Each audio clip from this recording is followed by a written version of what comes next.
Ainsi, en comprenant simplement que le bien s'oppose au mal, comme l'ignorance s'oppose à la connaissance, comme la division s'oppose à la réunion, il vous est pourtant interdit de comprendre ce que le plan des livres vous cache vraiment, quand il devient bien souvent illogique, en dehors de toute lecture symbolique.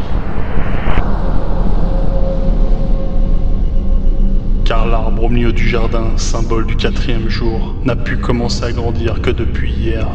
Il ne pouvait pousser qu'après la pluie du 2e jour, sous la lumière du soleil.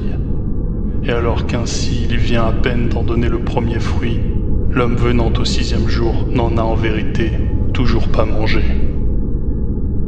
Au lieu de cela, vous avez préféré croire, sans pour autant choisir de voir, ce que regorgent les symboles et l'ensemble de leur savoir. Quand les livres se contentent d'apporter en eux-mêmes une logique globale, le peuple de la Torah nous apprend que le premier livre révélé possède des versets occultés et 3 autres niveaux de lecture simultanés qu'il reste à découvrir.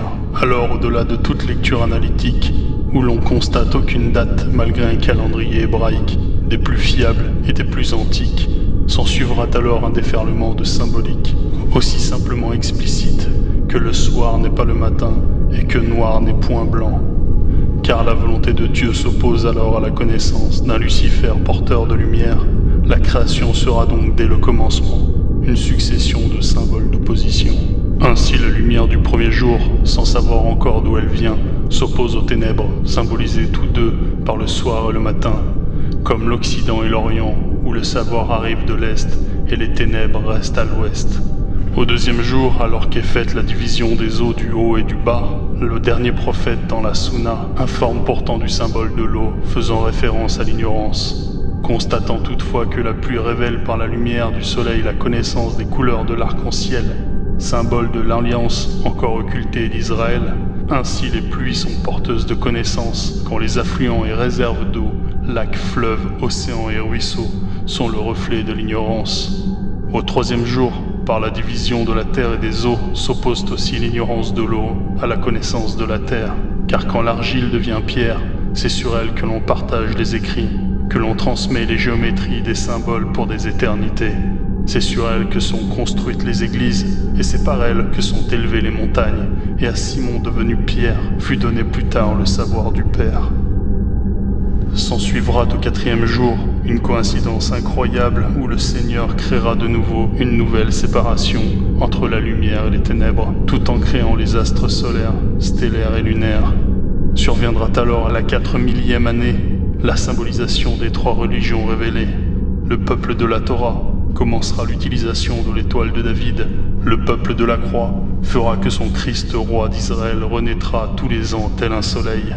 Le peuple de la Kaaba verra alors l'apparition de la lune tous les ans commencer le mois du Ramadan, la lune faisant aussi référence au judaïsme comme les prémices d'une nouvelle religion. Au 5e jour de la création, Dieu créa la bête sauvage qu'il s'empressa de diviser dans la multitude sans en donner ni le nombre ni les effets, mais que l'on retrouvera réuni dans l'Apocalypse de Jean, tel un prophète réunifié sous cette tête. Ainsi l'unité de la bête sauvage est un dragon symbole de connaissance, quand sa division dans la confusion des noms est symbole d'ignorance. Au 6e jour de la création, l'homme, sous le principe de Babel, sera aussi divisé dans la multitude, car il lui était aussi demandé de se répandre pour finalement trouver en eux-mêmes le mérite et le plaisir de leur réunion. Au 7e jour, alors qu'il ne reste pas de division entre l'Occident du matin et l'Orient du soir, le Créateur par son plan se reposant, attend de l'homme qu'il vient lui-même avec sa propre lumière, la flamme de l'intrication, le savoir qu'il a acquis de son histoire et qui servira plus tard à éclairer la création au premier temps, où la lumière fut ramenée par Dieu.